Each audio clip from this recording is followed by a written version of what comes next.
아직 하늘이 채 밝지 않은 새벽 5시, 영등포의 버스 정류장 가로등 불빛 아래서 몇 명의 사람들이 웅크린 채 버스를 기다리고 있습니다.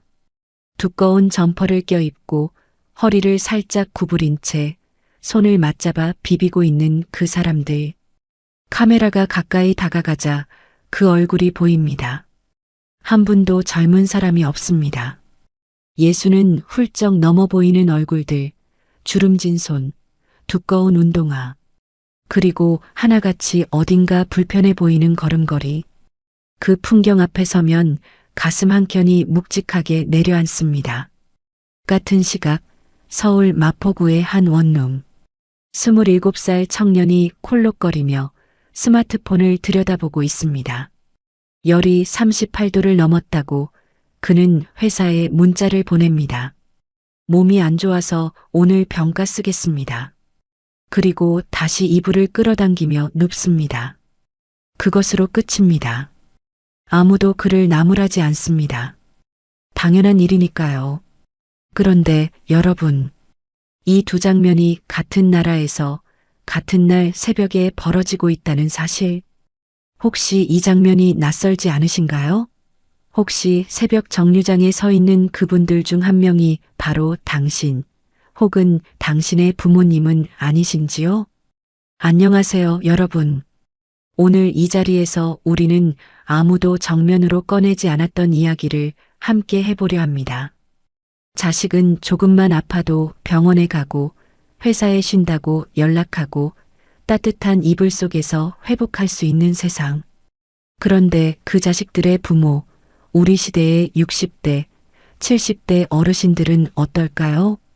위암 수술을 하고 3주 만에 다시 일터로 나가고 무릎이 닳아 걷기도 힘든데 식당, 설거지를 멈출 수 없고 당뇨약을 먹으면서도 새벽 4시에 일어나 시장 좌판을 펼칩니다. 왜 이분들은 아파도 쉬지 못할까요? 왜 나이 들수록 더 가혹한 현실 앞에 서야 할까요? 오늘 이 영상이 여러분의 가슴을 조금이라도 건드렸으면 합니다. 아프고 쓰린 이야기지만 우리가 함께 알아야 하고 함께 느껴야 하고 그리고 함께 바꿔나가야 할 이야기이기 때문입니다. 잠시 따뜻한 음료 한 잔을 옆에 두시고 오늘 이 시간만큼은 바쁜 세상에서 잠깐 멈춰서 주세요. 이 이야기를 반드시 끝까지 봐야 하는 이유가 있습니다. 오늘 이 영상은 단순히 노인이 불쌍하다는 이야기가 아닙니다. 왜 이런 구조가 만들어졌는지, 무엇이 우리를 이 자리로 내몰았는지, 그리고 지금 이 순간부터 우리가 무엇을 할 수 있는지까지 끝까지 함께 들어주셔야 제대로 전달이 됩니다. 혼자 느끼기엔 너무 무거운 이야기이지만 함께라면 조금은 가벼워질 수 있습니다. 먼저 충격적인 현실 하나를 말씀드리겠습니다. 2025년 OECD 발표 자료에 따르면 대한민국의 66세 이상 노인 빈곤율은 무려 40.4%입니다. OECD 평균이 14.2%이니 우리나라 노인의 빈곤율은 평균의 거의 3배에 달하는 수치입니다. 노인 10명 중 4명이 빈곤 상태에 있다는 뜻입니다. 여기에 더해 65세 이상 고용률은 36.2%로 OECD 국가 중 압도적 1위입니다. 즉, 다른 나라의 노인들이 은퇴 후 여유로운 노후를 보낼 때 우리나라의 노인들은 일을 해야만 살아갈 수 있는 상황에 놓여 있다는 것입니다. 이 숫자들이 단순한 통계가 아닙니다. 그 숫자 하나하나가 바로 우리 부모님, 우리 이웃, 어쩌면 미래의 우리 자신의 얼굴입니다. 이제 숫자 뒤에 있는 얼굴들을 만나보겠습니다. 통계는 차갑지만 사람의 이야기는 따뜻하기도 하고 뜨겁기도 합니다. 오늘 소개해드릴 세 분의 이야기는 실제로 이 나라 어딘가에서 지금 이 순간에도 살아가고 있는 분들의 이야기입니다. 이름과 일부 세부 내용은 가상으로 구성했지만 이 상황 자체는 지금 대한민국의 수십만, 수백만 어르신들이 겪고 있는 날 것 그대로의 현실입니다. 첫 번째로 만나볼 분은 경기도 수원에 사는 박영수 씨, 올해 67세입니다. 박 씨는 지난해 8월 정기 건강검진에서 위암 2기 판정을 받았습니다. 의사는 즉각적인 수술을 권고했고 박 씨는 두 손을 꼭 쥔 채 수술 동의서에 서명을 했습니다. 수술은 성공적이었습니다. 하지만 박 씨가 병원 침대에 누워있던 시간은 채 3주가 되지 않았습니다. 퇴원한 지 3개월 만에 그는 다시 배달 오토바이에 올랐습니다. 의사가 최소 3개월은 무거운 것을 들거나 무리한 활동을 하시면 안 됩니다라고 신신당부했지만 박 씨에게는 그 3개월을 쉴 여유가 없었습니다. 그의 아내는 당뇨와 고혈압, 무릎이 아파서 일을 할 수 없는 상태였고 그나마 손에 쥐고 있던 저축은 아들의 결혼 자금으로 5년 전에 거의 다 쏟아부었습니다. 국민연금은 한 달에 37만 원. 집은 전세인데 올해 말 계약이 만료됩니다. 박 씨는 배달 앱을 켜며 이렇게 말했습니다. 수술 자리가 아직도 쑤시는데 어쩌겠어요. 내가 안 나가면 이번 달 안에 약값이 없어요. 자식한테 손 벌리기는 싫고 그냥 조심조심 다녀요. 멀리는 안 가고 무거운 것도 최대한 안 들려고 하는데 그게 마음대로 되나요? 그 목소리에는 자기 연민도 누군가를 향한 원망도 없었습니다. 그냥 살아야 하니까 사는 것. 그것뿐이었습니다. 두 번째로 만나볼 분은 부산 해운대에 사는 이순자 씨, 63세입니다. 이 씨는 20년 넘게 식당 주방에서 일해왔습니다. 설거지, 재료 손질, 바닥 청소. 그 세월이 고스란히 그녀의 두 무릎에 새겨졌습니다. 정형외과 의사는 2년 전부터 무릎 연골이 심각하게 닳았으니 수술을 받아야 한다고 했습니다. 하지만 이 씨는 수술 날짜를 잡지 못했습니다. 식당 사장님이 수술하면 언제 나올 수 있어요? 라고 물었고 이 씨는 한 3개월쯤요라고 대답했다가 눈치를 보고는 그냥 안 할게요 라고 했습니다. 이 씨의 하루는 새벽 6시에 시작됩니다. 계단을 내려올 때마다 무릎이 욱신거려 손잡이를 두 손으로 잡아야 합니다. 버스 안에서는 자리가 나도 일어나기가 무서워 서 있는 날도 있습니다. 그런데도 식당에 도착하면 8시간, 때로는 10시간 동안 서서 일합니다. 그 이유가 무엇이냐고 물으니 이 씨는 잠깐 말을 멈췄다가 이렇게 말했습니다. 딸이 애를 낳았거든요. 사위가 아직 대출이 많다고 해서 내가 용돈이라도 보내줘야 애한테 뭘 사주지 않겠어요. 그의 얼굴 보면 힘이 나요. 그게 버티는 이유예요. 이 씨는 손녀 사진을 핸드폰 배경화면에 해두었습니다. 무릎이 끊어질 것처럼 아픈 날도 그 사진을 보면 조금은 버텨진다고 했습니다. 세 번째 이야기는 더 아픕니다. 충남 천안에 사는 최규남 씨, 올해 71세. 최 씨는 30년 넘게 철물점을 운영했고 열심히 일한 덕분에 퇴직 즈음에는 제법 쓸만한 노후 자금을 모아두고 있었습니다. 퇴직금과 저축을 합쳐 약 8천만 원 정도. 작은 월세방에서 두 부부가 검소하게 살면 10년은 버틸 수 있는 돈이었습니다. 그런데 그 돈이 지금 단 한 푼도 남아있지 않습니다. 큰아들이 사업을 시작하며 2천만 원을 빌려갔고 작은 딸이 전세 보증금이 부족하다며 3천만 원을 가져갔습니다. 나머지는 몸이 아파 병원을 다니다가 그리고 물가가 오르면서 생활비로 빠져나갔습니다. 지금 최 씨의 월 수입은 기초연금 33만 4천 원이 전부입니다.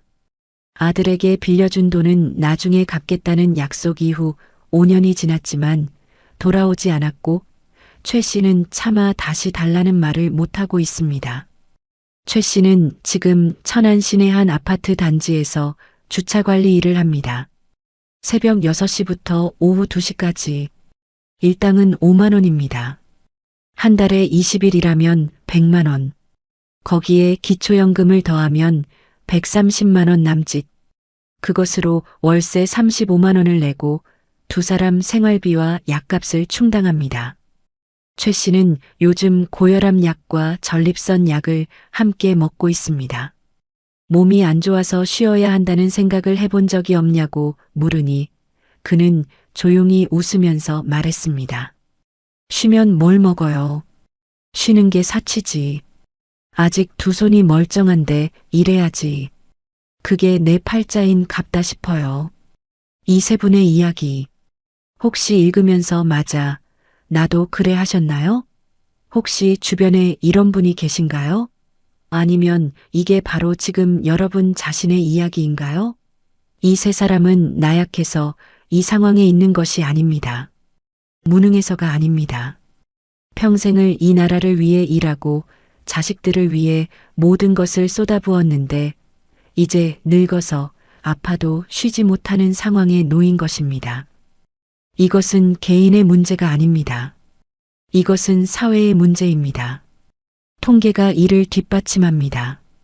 2025년 통계청 사회조사 결과에 따르면 60세 이상 노인의 53.2%가 노후 생활비를 스스로 마련한다고 답했습니다. 이 말은 곧 절반이 넘는 노인들이 자녀나 국가의 도움 없이 스스로 생계를 책임지고 있다는 뜻입니다.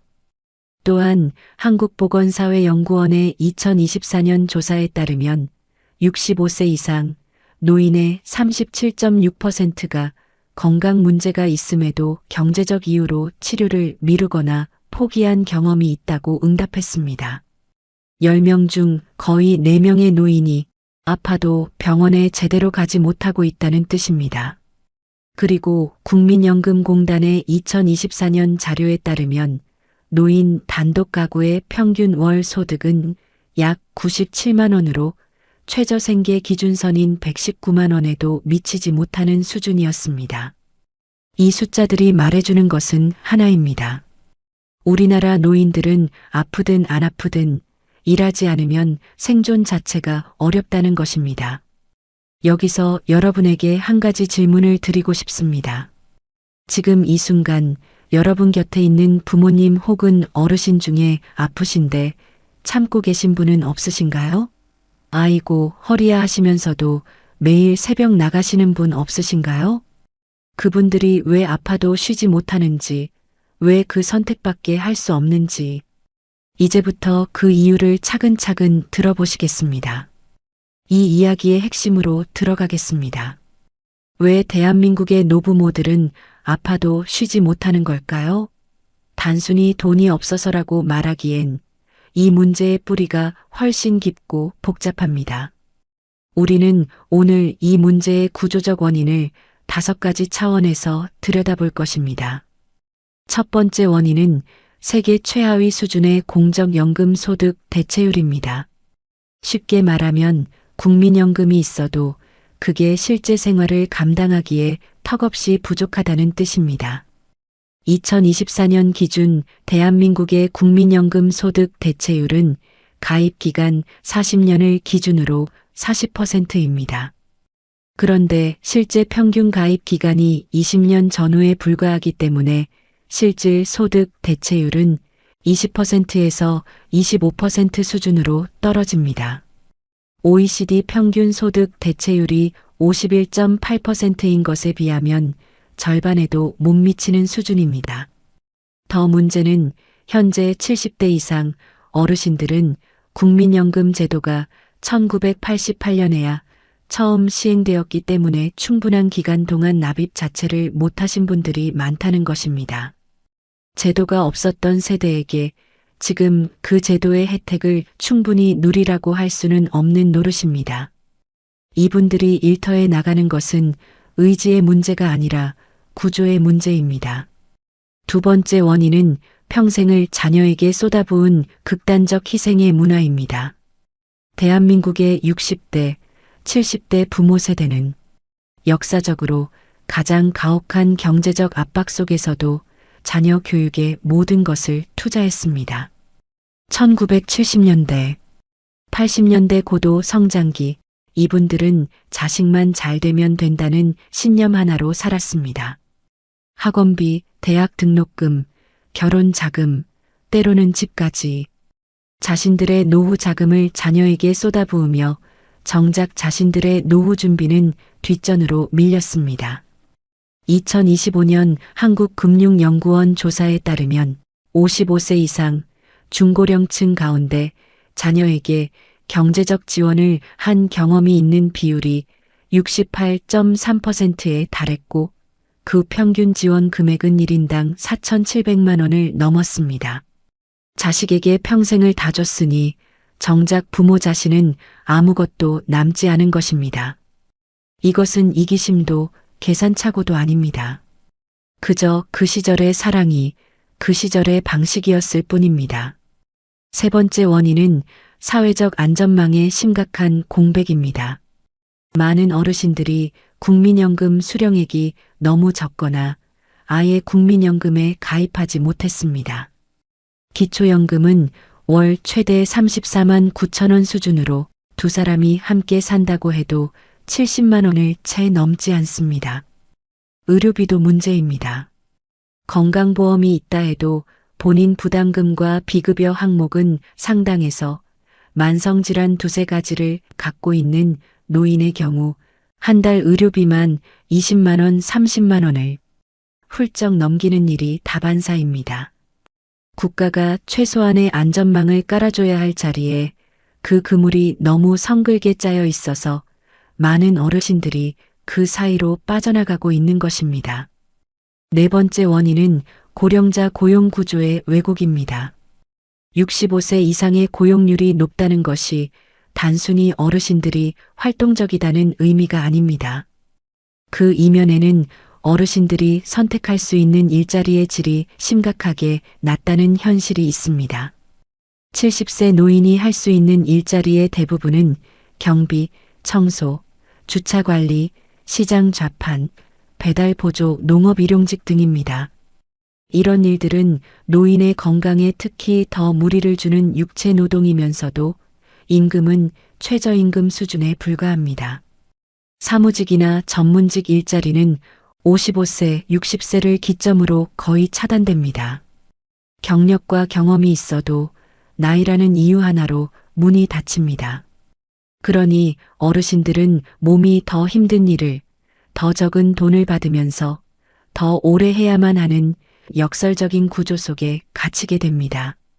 다섯 번째 원인은 자녀에게 짐이 되기 싫다는 정서적 자존심입니다. 이것은 어쩌면 가장 한국적인 원인일지도 모릅니다. 많은 어르신들이 경제적으로 힘들어도 자녀에게 말하지 않습니다. 아파도 말하지 않습니다. 내가 이제 늙었으니 내가 부양해야 한다고 당당하게 말하지 못합니다. 자식이 힘들게 사는 것을 알기 때문에 자식에게 또 짐이 되고 싶지 않기 때문에 그냥 혼자 버팁니다. 가슴에 묻습니다. 한국노인인력개발원의 연구에 따르면 60세 이상 노인 취업자의 68.9%가 자녀에게 의존하지 않기 위해 일한다고 답했습니다. 아파도 참고 일하는 이유의 상당 부분이 단순히 돈 때문만이 아니라 자존심, 체면, 그리고 자식에 대한 배려라는 것입니다. 이제 한 가지 반전 시각을 드리겠습니다. 많은 사람들이 노인들이 일을 많이 한다는 것을 긍정적으로 바라보기도 합니다. 건강하니까 일하는 거 아니냐, 일하는 게 오히려 치매 예방에도 좋다더라는 이야기들이 있습니다. 틀린 말은 아닙니다. 하지만 여기에는 결정적인 차이가 있습니다. 원해서 하는 일과 안 하면 살 수 없어서 하는 일은 전혀 다릅니다. 유럽의 노인들이 70세에도 파트타임으로 일하는 것은 대개 자아실현이나 사회참여 목적입니다.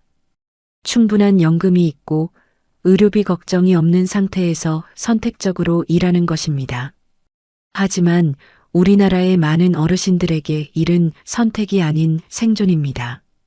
그 차이를 우리 사회는 너무 오랫동안 외면해 왔습니다. 현장의 목소리를 더 들어보겠습니다. 인천 남동구 노인복지관에서 상담을 맡고 있는 사회복지사 김지연 씨는 이렇게 말합니다. 하루에 몇 분씩은 꼭 오세요. 몸이 안 좋은데 쉴 수가 없다고. 그런데 그분들이 가장 자주 하시는 말씀이 자식한테는 말 못해요예요. 아프다고 하면 걱정할까봐, 돈 달라는 소리로 들릴까봐. 그 마음이 너무 안쓰럽습니다. 어르신들이 아프다는 말을 자식에게 못하는 세상. 자식은 부모가 건강한 줄 알고 부모는 혼자 아픔을 삼키는 세상. 그 거리감이 바로 오늘 우리가 이야기하는 문제의 핵심입니다. 노인 빈곤 문제를 연구하는 사회학자 교수는 한 강연에서 이런 말을 했습니다. 한국의 노인 빈곤은 개인의 실패가 아닙니다. 압축 성장의 그늘에서 제도적 보호망 없이 평생을 달려온 세대에게 이제 와서 노후 준비를 왜 안 했냐고 묻는 것은 가혹한 일입니다. 이분들이 일하던 시절에는 국민연금도 퇴직연금도 제대로 없었습니다. 사회 전체가 그분들의 노동으로 성장했는데 이제 그 혜택은 다음 세대가 누리고 그분들은 남은 생을 스스로 버텨야 하는 아이러니. 이것은 사회가 갚아야 할 빚입니다. 이 말 앞에서 우리는 잠시 멈춰야 합니다. 분노해야 할 곳은 어디인지, 무엇이 바뀌어야 하는지, 그리고 지금 우리가 무엇을 해야 하는지를 함께 생각해 보아야 합니다. 힘든 이야기를 오래 들어주셨습니다. 이제 우리는 그 이야기 안에서 조금씩 빛을 찾아가 보려 합니다. 문제를 아는 것만으로는 삶이 바뀌지 않습니다. 지금 이 상황에서 오늘 당장 무언가를 달라지게 만들 수 있는 것들을 함께 이야기해 보겠습니다. 먼저 지금 아프신데도 일하고 계신 60대, 70대 어르신들께 드리는 말씀입니다. 첫 번째로 아프다는 사실을 숨기지 마세요. 이것이 가장 중요합니다. 많은 분들이 자식 걱정시킬까봐 또는 돈 달라는 소리처럼 들릴까봐 아픔을 혼자 참습니다. 하지만 병을 키우면 결국 더 큰 짐이 됩니다. 위암 초기에 치료받으면 생존율이 95%를 넘지만 3기 이후에 발견하면 생존율이 급격히 낮아집니다. 무릎 연골도 초기에 관리하면 수술 없이도 일상생활이 가능하지만 방치하면 전치환술이라는 더 큰 수술이 필요합니다. 지금 당장 주민센터나 보건소에 가시면 65세 이상은 무료 건강검진, 암검사, 한방진료 등을 받으실 수 있습니다. 비용이 문제라면 의료급여 수급 자격을 확인해 보세요. 기초생활보장 수급 대상이 아니더라도 차상위 계층으로 분류되면 의료비의 상당 부분을 지원받을 수 있습니다. 아프다는 것 부끄러운 일이 아닙니다. 살아온 세월이 몸에 새겨진 흔적일 뿐입니다. 두 번째로 지금 하고 있는 일의 조건을 반드시 확인하세요. 많은 어르신들이 근로계약서도 없이 일하고 산재보험도 적용받지 못하는 환경에서 일합니다. 일하다 다치면 모든 것이 본인 부담이 됩니다. 근로기준법은 65세 이상 노인에게도 동일하게 적용됩니다. 하루 8시간, 주 40시간을 초과하면 초과 근무 수당을 받아야 합니다. 일을 시작할 때 반드시 근로계약서를 요청하고 산재보험 가입 여부를 확인하세요. 혹시 이런 것들이 어렵게 느껴지신다면 고용노동부 고객상담센터 1350에 전화하시면 무료로 상담받으실 수 있습니다. 내 권리를 아는 것, 그것이 스스로를 지키는 첫 번째 힘입니다. 세 번째로 주변의 공적 지원 제도를 적극적으로 활용하세요. 많은 어르신들이 내가 받을 수 있는 복지 혜택이 있는데도 나는 그 정도는 아니다. 남 부끄럽다는 생각에 신청을 안 하십니다. 하지만 이 제도들은 세금으로 만들어진 것이고 평생 세금 내고 이 나라를 만들어 오신 분들이 당연히 받아야 할 권리입니다. 기초연금, 의료급여, 노인 맞춤 돌봄 서비스, 노인 일자리 사업월 27만 54만 원 지원, 장기요양보험, 주거급여 등 다양한 지원이 있습니다. 주민센터 복지 담당자에게 내가 받을 수 있는 게 뭐가 있는지 알아봐 달라고 직접 요청하세요. 적극적으로 물어봐야 비로소 길이 열립니다. 이제 50대, 즉 아직 준비 기간이 남아있는 분들께 드리는 말씀입니다. 60대, 70대 어르신들의 이야기를 들으면서 지금 50대이신 분들은 어떤 생각을 하셨나요? 저게 나의 10년, 20년 후 모습이 아닐까 하셨다면 지금 이 순간이 바로 준비할 타이밍입니다. 국민연금 추가납입 제도를 활용하세요.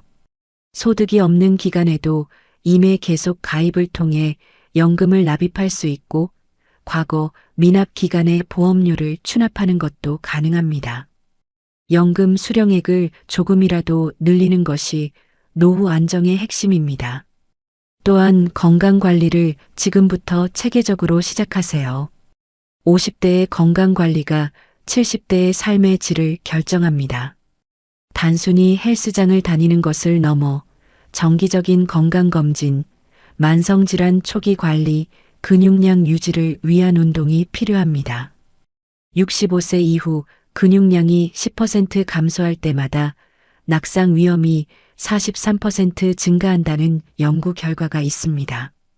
지금 근육을 키우는 것이 나중에 의료비를 줄이는 가장 현명한 투자입니다. 그리고 자녀와의 관계에서 솔직한 대화를 시작하세요. 많은 부모님들이 자녀에게 경제적 부담을 주기 싫어서 자신의 노후 상황을 정확히 알리지 않습니다. 하지만 부모가 아무 말이 없으면 자녀도 모릅니다. 나는 지금 이런 상황이다. 이 부분에서 내 도움이 필요하다고 구체적으로 이야기하는 것이 서로를 위한 일입니다. 돈이 없어서가 아니라 대화가 없어서 무너지는 가정이 많습니다. 사회 전체를 향한 이야기도 드려야겠습니다. 이 영상을 보시는 분들 중에 자녀 세대, 즉 30대, 40대 분들도 계실 수 있습니다. 부모님이 아프신데 아직 모르고 계신 분들도 있을 겁니다. 오늘 이 영상을 보셨다면 오늘 저녁에 부모님께 전화 한 통을 해주세요. 요즘 몸은 어떠세요? 어디 아픈 데는 없으세요? 그 한마디가 어쩌면 부모님이 수개월째 혼자 삼키고 있던 이야기를 꺼내는 문을 열어줄 수도 있습니다. 부모님은 아직 자식에게 짐이 되기 싫어서 말을 못하고 있을지 모릅니다. 그 문을 열어주는 것, 지금 여러분이 할 수 있는 가장 따뜻한 일입니다.